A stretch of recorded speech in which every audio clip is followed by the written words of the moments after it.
अस्सलाम वालेकुम, good morning and welcome to सुबह नौ। क्या हाल है आप लोगों का? सब ठीक ठाक है, मज़े में है। मेहमान मेरे साथ मौजूद हैं और आज उनसे 1 घंटा भरपूर किस्म की डिस्कशन होने वाली है। सबसे पहले मेहमान, उनके बारे में पर्सनली मुझे ऐसा महसूस होता है, एक उनकी आवाज़, एक उनका लहजा ऐसा है कि जब वो बोलते हैं तो आपका दिल नहीं चाहता कि आप उनको बीच में इंटरप्ट करें। वैसे आप उनको जानते हैं, farmer senator and federal minister की हैसियत से, राइटर भी हैं, वाइस प्रेसिडेंट ऑफ IUCN भी हैं और इसके अलावा थिंकर भी हैं। बड़ी एनालिसिस होती है इनकी तमाम मैटर्स में और जब भी मेरे शो में आते हैं मुझे बड़ा मजा आता है। हम वेलकम करते हैं जावेद जब्बार साहब को। अस्सलाम वालेकुम। बहुत शुक्रिया आपके तारुफ का। और आज के हमारे दूसरे मेहमान, जैसे इन्वेंशंस इनोवेशंस की मैंने बात की थी, मीडिया में ओवरऑल एक चेंज आया है। जहां हम ड्रामा, फिल्म, ओवरऑल चीज़ों की बात करते हैं, वहां पर एक बहुत इंपॉर्टेंट एस्पेक्ट है कमर्शियल्स, जिसने कुछ सेकंड में आपको कोई ना कोई आइडिया देना है। और कमर्शियल्स में इतना चेंज, वो चेंज आपको अच्छा लगता है, नहीं लगता है, उसमें आपके जो कंसर्न्स हैं, आप उस फील्ड में आना चाहते हैं या उससे रेलेवेंट जितने आपके सवाल हैं वो आप कर सकते हैं, क्योंकि आज की हमारी पर्सनैलिटी डायरेक्टर भी हैं, प्रोड्यूसर भी हैं और कमर्शियल्स इन्होंने, मैं तादाद आपको बताऊं कि ओवर 1000 कमर्शियल्स इन्होंने बनाए हैं, उसमें अवार्ड भी इनको मिल चुका है। मोहसिन रिजवी साहब हमारे साथ मौजूद हैं। Thank you very much, nice of you. कैसे हैं मोहसिन साहब? I am good, very good, बिल्कुल ठीक ठाक, अल्लाह का शुक्र है, बहुत अच्छा। अब तो एनिमेशन इतनी शुरू हो गई है कि मुझे लग रहा है सारे मॉडल डर रहे होंगे कि कुछ अरसे में ऐसा ना हो कि एनिमेटेड कमर्शियल्स ही आ रहे हैं और हमारी जी ऐसा हो रहा है। एनिमेशन बहुत ज्यादा इन्वॉल्व हो गई है कमर्शियल में, मोस्टली आपने बहुत सारे देखे। इस वक्त मैं प्रोडक्ट्स का नाम नहीं लेना चाहता, जो पूरी थीम एनिमेशन पे बन रही है, सर तो जानते हैं, और जो पूरी ग्राफिक्स। और सबसे अच्छी बात इस वक्त पाकिस्तान की हमारी ये है, आई कैन प्राउडली से कि इस वक्त हम उस टक्कर का काम कर रहे हैं जो हॉलीवुड कर रहा है एनिमेशंस में। लाइक वही टेक्नोलॉजी जो टर्मिनेटर 2 में या जुरासिक पार्क में यूज हुई है, वही इस वक्त टेक्नोलॉजी हमारे यहाँ भी यूज हुई है। एक पूरी सीरीज चल रही है उन कमर्शियल्स की। मोहसिन साहब, इतने कमर्शियल्स जब बनाए जाते हैं और अब तो इतनी वैरायटी भी आ गई है, एज डायरेक्टर आपको किस तरह के कमर्शियल्स करने में अपना इनर सेल्फ आपको सेटिस्फाइड महसूस होता है कि हाँ ये मेरी सेटिस्फेक्शन है अगर मैं इस तरह का कमर्शियल करता हूँ? क्या सोच होती है डायरेक्टर की? देखिए, मेरी अपनी एक सोच में ये होता है कि सबसे पहले तो पाकिस्तान का कल्चर, एक हमारे कल्चर, हमारी हेरिटेज, इसको जरा प्रमोट किया जाए कि जो अगर, बिकॉज अब मीडिया इतना, इंडस्ट्री इतनी फ्लरिश कर चुकी, इतनी बूम कर चुकी कि हमारा चैनल को, हमारे कमर्शियल्स को पूरी दुनिया में देखा जाता है। तो जब आप ये देखते हैं कि वो लोग अपना कल्चर हम तक पहुंचाते हैं, दूसरों तक आते हैं, तो हम भी ये चाहते हैं हमारा कल्चर, हमारा जो एक सकाफत है, हमारा जो एक अपना ट्रेडिशन है, वो पूरी दुनिया में जाए। तो सबसे अच्छी बात कि वो फैल जाए। जिस तरह मैं सर के साथ मैंने काफ़ी काम किया है, मैं सर को देखता था कि सर उसको बिजनेस की तरह नहीं लेते इस चीज़ को, जैसे अभी उन्होंने बात की एक बेटरमेंट के लिए कि जी क्या चीज़ अच्छी हो सकती है।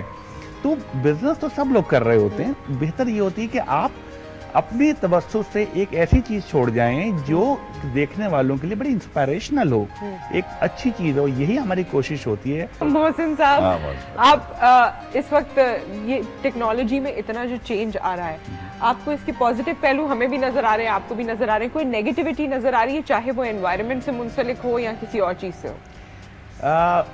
सिर्फ इस तरह के कि जो कल्चर हम चेंज करते जा रहे हैं, जो हम पर मुसल्लत किया जा रहा है, सिवाय इसके, इस नेगेटिविटी के बाकी तमाम चीज़ें पॉजिटिव है। हमारी टेक्नोलॉजी, हमारे इस वक्त टेक्नीशियंस, हमारे DOP, हमारे एडिटर्स, हमारे गैफर्स, हमारे जितने भी हैं, कॉन्सेप्ट राइटर से लेके प्रोड्यूसर, डायरेक्टर, ये इस वक्त से एक उस लेवल के हैं कि वो किसी का भी मुकाबला कर सकते हैं, दुनिया भर में किसी का मुकाबला। हमारी जो टेक्नोलॉजी, सर तो देखते हैं जो हमारी फिल्म जाती हैं, कारा फिल्म फेस्टिवल में जाती हैं, महरीन या सर इन लोगों ने, तो वो एक बड़े लेवल पे होती हैं, हमारे एक अच्छे लेवल के ऊपर जा रही होती हैं, जो देख रहे होते हैं, जो चीज़ हम एक बना रहे होते हैं।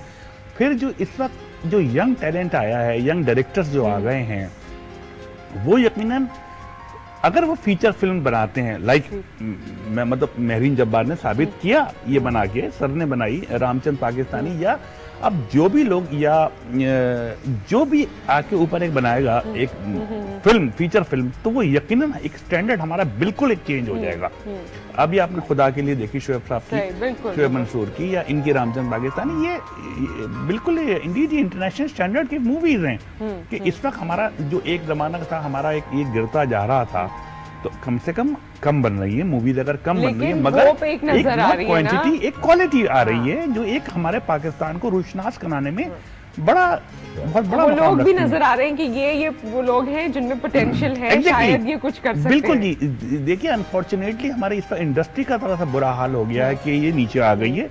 अदरवाइज टैलेंट हमारा बहुत ऊपर चला गया है। इनको अगर मौका मिले, अल्हम्दुलिल्लाह, अगर पाकिस्तान के हालात इतना फ्लरिश कर जाएं तो ये सब लोग तो बहुत बहुत बड़ा एक मुकाम बना सकते हैं इंडस्ट्री के अंदर। ये बताइए, इतना सा कमर्शियल होता है जी जी, और इतना टाइम उसकी रिकॉर्डिंग में लगता है, बिल्कुल, और उसमें टेक्नोलॉजी तो खैर बड़ी यूज होती है, वो कैमरे, आप वो लाइट्स देख रहे होते हैं जो शायद फिल्म की प्रोडक्शन में यूज होती है, लेकिन टाइम इतना क्यों लगता है? 2-2 दिन लग जाते हैं एक 30 सेकंड का कमर्शियल बनाने के लिए। देखिए, इसी को उस पे एक सेकंड पे मेहनत की जा रही होती है, एक सेकंड की, बिकॉज 30 सेकंड की एक चीज है, मगर वो चली बहुत लंबे अरसे तक है। उससे हमें मैसेज भी देना है, हमें प्रमोट भी करना है प्रोडक्ट को भी, हमें सेल भी करना है, उसके साथ हमें अपने एथिक्स भी उसमें रखनी है, हमें मॉडल को भी शो करना, हम तमाम एनिमेशन को भी, तो वो उसकी एक सेकंड पे मेहनत की जाती है। अब देखिए, एक शो है जो 2 घंटे चल रहा है, 2 घंटे लाइव आपने रिकॉर्ड किया और चला दिया। कमर्शियल, क्योंकि ये एक दफा कमर्शियल बार बार उसकी एक सीन पे मेहनत की जाती है। और ना सिर्फ मैं बताऊं आपको नुसरत, कि ना सिर्फ उस वक्त शूट पे मेहनत की जाती है, पोस्ट प्रोडक्शन में, और अब उसके बाद अगर 35 है तो टेलीसीडियम पे एक चीज पे जब कलर ग्रेडिंग कर रहे होते हैं कितनी मेहनत होती है। मैं देखता हूँ यहाँ हम लोग कर लेते हैं, वो जो गोरे बैठे होते हैं टीसी करते वक्त, वो कितना एक के जी बाल जो ये है, तो ये इस पे गोल्डन अगर लाइट पड़ रही है तो ये गोल्ड आना चाहिए, अगर पीछे स्काई है तो वो ब्लू आना चाहिए, नीचे जैसी ग्रीनरी शुरू हुई वो ग्रीन, हर चीज को कंट्रोल किया, आंख के अंदर क्या शेड आ रहा है उसको क्या, तो ये चीज जैसे कहते हैं ना आर्टिस्ट हाथ से बनाता है कैनवस से, इस तरह काम किया जाता है फिल्म के ऊपर। जब भी आप देख रहे हैं हमारी फिल्म बहुत अच्छी निकल रही है। ठीक है, इसमें ये जो आपने बालों का जिक्र किया था वो भी एक पॉइंट है, वो भी मैं आपसे पूछूंगी। हमारे साथ जावेद जब्बार साहब मौजूद हैं, मोहसिन रिजवी साहब मौजूद हैं, मजेदार डिस्कशन हो रही है और इनकी गुफ्तगू में मैं पॉइंट्स लिखती जा रही हूँ क्योंकि 2 शख्सियत हैं, इतना एक्सपीरियंस है, इतनी सारी चीजें हैं। अरे नहीं, एक बस वजाहत कर दूं सर कि जहां पर मैं बिल्कुल इत्तेफाक करता हूं मौसम साहब से कि हमारे जो इंसानी वसाइल हैं मीडिया में बहुत बुलंद मेयार है उनका। अच्छा मोहसिन साहब, अब दोबारा हम कमर्शियल्स पे आ जाते हैं, और कमर्शियल्स में एक जो बात है जो मेरी समझ में नहीं आई पर्सनली, मैं आपसे क्लियर करना चाहती हूँ कि डाई जब बाल होते हैं खवातीन के, तो उसमें क्यों कहा जाता है कि नेचुरल कलर होना चाहिए, ना डाई होना चाहिए, ना स्ट्रीक्स होना चाहिए? बिल्कुल, कैमरा जो है, मैंने एक जमाने में सर के ऑफिस में बहुत बड़ी अच्छी बात पढ़ी थी कि कैमरा इज ट्रूथ 24 फ्रेम पर सेकंड आपके पास लगा हुआ था कि कैमरा बिल्कुल सच बोलता है। अगर आपके बालों में जरा भी कलर को दूसरा लगा हुआ है वो उसको शो करेगा। जैसे अभी मैं यहाँ बैठा तो मैं मेकअप होने लगा तो मैंने कहा नहीं, इसको प्लीज नेचुरल छोड़ दीजिए, बिकॉज जरा सा करेंगे ना कैमरा पकड़ लेगा वहां से इसको कि आपने अननेचुरल कोई चीज की हुई है। तो नेचुरल रखना, अगर आप, बिकॉज अल्लाह ताला ने जो हमें बालों का कलर दिया है वो एक वही दिया है, तो जरा सा भी आप अननेचुरल जाएंगे उसको तो वो कुछ और शो कर। इसी वजह से आप देखते हैं जब हम शैम्पू का कमर्शियल करते हैं या हेयर डाई का कमर्शियल करते हैं, उसके लिए हमें बहुत ज्यादा टेक्नोलॉजी चाहिए होती है उसके साथ उन पर काम करने में। कभी आप देखें शैम्पूज के कमर्शियल, बिकॉज इस वजह से कि शायद हमारे पास थोड़ी सी प्रॉब्लम है इस मुल्क में, तो हम इसको बाहर जाके करते हैं। मोस्टली काम थाईलैंड में होता है शैम्पूज के कमर्शियल। क्या प्रॉब्लम है? मतलब बहुत से लोग, बहुत सी लड़कियां जिनके लंबे बाल और काले चमकदार बाल हैं, वो सोच रही होंगी कि नहीं हमारे मुल्क में बहुत सारे ऐसे बाल आपको मिल सकते हैं। बाल बिल्कुल ठीक है, हम मॉडल अपनी ही लेके जाते हैं, मॉडल हमारी ही जाती हैं, बट हम बाहर जाए काम में, बिकॉज गैजेट्स लगते हैं उनके साथ में, बहुत काम होता है, उन पे शाइन दिया जाता है। आप अगर कभी वो शूट होते हुए देख लें, बल्कि अभी जब कतरीना कैफ के साथ एक शूट हो रही थी तो मैं वहां मौजूद था, तो वो देख रहा था किस तरह उनको यूज कर रहे हैं, उनके बालों को, उनके स्किन को, कि वो अगर आप देख लें तो आप तो डर जाएंगे ये कैसे हो रहा है कि आपने एक रॉड्स लगा के यहाँ बालों के पीछे आपको चला रहे होते हैं उसको, बिकॉज वो जो कर्ल्स आ रहे होते हैं, जो लेयर्स आ रही होती हैं, वो ऐसे नहीं आती हैं, ये तो फिर बहुत ज्यादा। तो ये चीजें, बट बात आपकी वही सही है कि कलर बहुत नेचुरल होने चाहिए तमाम चीजों के, कि बिल्कुल एक अननेचुरल चीज ना लगे, कोई फेक ना लगे आपको, एक नेचुरल चीज लगे, बिकॉज हमारा काम एक सच दिखाना है। वही बात कि ट्रूथ 24 फ्रेम पर second, film is truth 24 times a second, क्योंकि एक सेकंड में फ्रेम 24 होते हैं। मुझे शर्फ हासिल है कि एडवर्टाइजिंग जैसे नेक शोबे में मैं भी रहा हूँ और मुजरिम रहा हूँ मुख्तलिफ किस्म की चीज़ों को फराहम करने में। बहुत बड़े नाम, उसमें एक और साइन थी मेरे दफ्तर में। मैं याद दिलाना चाहता था हमारे साथियों को कि आप किस पेशे में काम कर रहे हैं। वो कोटेशन ये था, advertising is the art of making whole lies out of half truths. Oh my God. आधे सच को लेकर बिल्कुल मुकम्मल फरेब, माने के बट अच्छा फरेब, मीठा फरेब। मसलन बाल की बात कि बाल रियल लाइफ में तो उतने नहीं चमकते, हालांकि माशाल्लाह आपके बाल बहुत चमकदार हैं। बस इसके पीछे भी आपको मुझसे ज्यादा पता है इसकी टेक्निकलिटी, और आपकी बात जो आप ऑफ एयर कह रहे थे वो कंप्लीट कर लीजिए ऑन एयर। मैं सिर्फ यही कह रहा था कि एडवर्टाइजिंग में ये फरेब, बट इट इज एक ऐसा फरेब है जो देखने वाले को भी पता है कि एडवर्टाइजिंग में मुबालगाराई बुनियादी हिस्सा होता है। तो उसमें दानिस्ता तौर पर आप नहीं उसको झूठ की तरफ ले जा रहे हैं, लेकिन शुरू ही से कह रहे हैं कि जो मैं बात आपसे करूंगा उसमें मुबालगाराई होगी।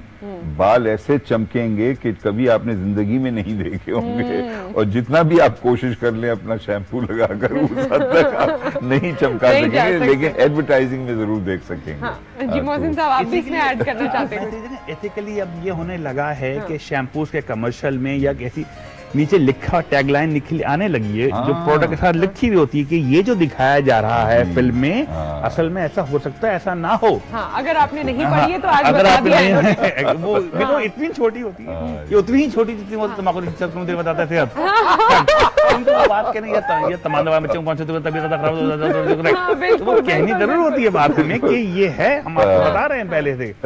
तो बट आप देख लें, आपकी मर्जी है, अब आपको शैम्पू लेना है लें, ना लेना ना लें, बिकॉज ये बाल आपके इतने अच्छे नहीं करेगा जितने नजर आ रहे हैं, बिकॉज ये हमारे टेक्निकल उसका काम आ रहा है। वैसे शैम्पू की बोतल पे भी लिखा होना चाहिए, फिर कोई फायदा भी होगा। सिगरेट पैक्स पे लिखने लगे। एग्जैक्टली, तो एथिक्स हमारे यहाँ अल्हम्दुलिल्लाह बहुत आ गई है। लेकिन मैं बड़ी तेजी में, जल्दी में। जी हाँ, बता दिया जाता है आपको तमाम चीजें। बल्कि बड़ी अच्छी बात मुझे याद आई, हमारे ताहिर खान साहब बॉस इंटरफ्लो कम्युनिकेशन जो सर के साथ भी रहे हैं, मेरे तो खैर बॉस रहे हैं, मुझे सिखाया उन्होंने। वो बड़ी अच्छी बात बताते थे कि जी जब दोज़ख में कुछ लोग जाने लगे तो उनको एक साहब के कुछ अमाल बराबर थे, तो थोड़े से ज़्यादा हो रही थी बदियाँ उनकी, तो उनको कहा दोज़ख में जगह चूज़ कर लें आप जहाँ जाना चाहती हो। तो उन्होंने एक जगह देखा मार पड़ रही है, एक जगह कोड़े पड़ रहे हैं, एक जगह कई जगह होता रहा। एक जगह देखा बड़े लोग डांस कर रहे थे बाहर और ढोल वोल बज रहा था। उन्होंने कहा ये जगह अच्छी है यहाँ, और लोगों ने उनको बुलाया, आइए आइए अंदर आइए। उन्होंने ये दोज़ख का ये पीस बहुत अच्छा है, मैं यहाँ चला जाता हूँ। अंदर गए तो अंदर वही था, उनको आग में डाल दिया। तो उन्होंने कहा फिर वो क्या था? कहने हमारा एडवर्टाइजिंग यूनिट है जो बाहर खड़ा हुआ है, बहुत मजेदार है। तो एडवर्टाइजिंग यूनिट है जो हमारा इसकी कैंपेन चला रहा है कि आए जी हमारे पास आए। तो ये यूनिट, ये सेक्शन हर जगह होता है एडवर्टाइजिंग का, वो आपको मोटिवेट करता है कि आप हमारी इस तरफ आइए। अंदर जाने के बाद जो हो आपके साथ खुद होगा, वो उसमें फिर आप। और ये बड़े अच्छे नोट पे आपने बात का इख्तिताम किया है, क्योंकि पूरे घंटे का भी इख्तिताम हो चुका है हमारे इस सेगमेंट का, और टाइम अच्छा गुजरा। लेकिन वही इतनी सारी चीजें होती हैं और हमेशा लगता है कि तशनगी रह गई, और हमेशा लगता है कि नेक्स्ट टाइम हम और चीजें पूछेंगे। Thank you so much Javed साहब आपका, थैंक यू मोहसिन साहब आपका तशरीफ लाने का, और अच्छे अच्छे कमर्शियल्स आप बनाते रहिए और अच्छे फिल्म्स आप लोग बनाते रहिए प्लीज, क्योंकि उसके बारे में सबका बड़ा कंसर्न है कि एक झलक दिखलाई है आपने, अब जरा ये दिखलाते रहिए। उसमें एक रोल में तलाश कर रहा हूँ एक अदाकारा का जो एक मॉर्निंग शो होस्ट करती है। एक बहुत अच्छा पोटेंशियल चेहरा से नजर आया है आपके पास। हम आएंगे, अभी हम यही बल्कि तारीफ कर रहे थे आपकी इस गैप में भी कि रियली आप बहुत अच्छा लेके चल रही हैं प्रोग्राम को। बहुत इतने क्लटर में इतने प्रोग्राम जो चल रहे हैं मॉर्निंग शो में, आपका एक प्रोग्राम स्टैंड आउट करता है। That's really an honour for me. बहुत बहुत शुक्रिया। एक ब्रेक पे हमें जाना है, ब्रेक के बाद वापस आते हैं, कुछ और मेहमानों से आपकी मुलाकात करवाएंगे।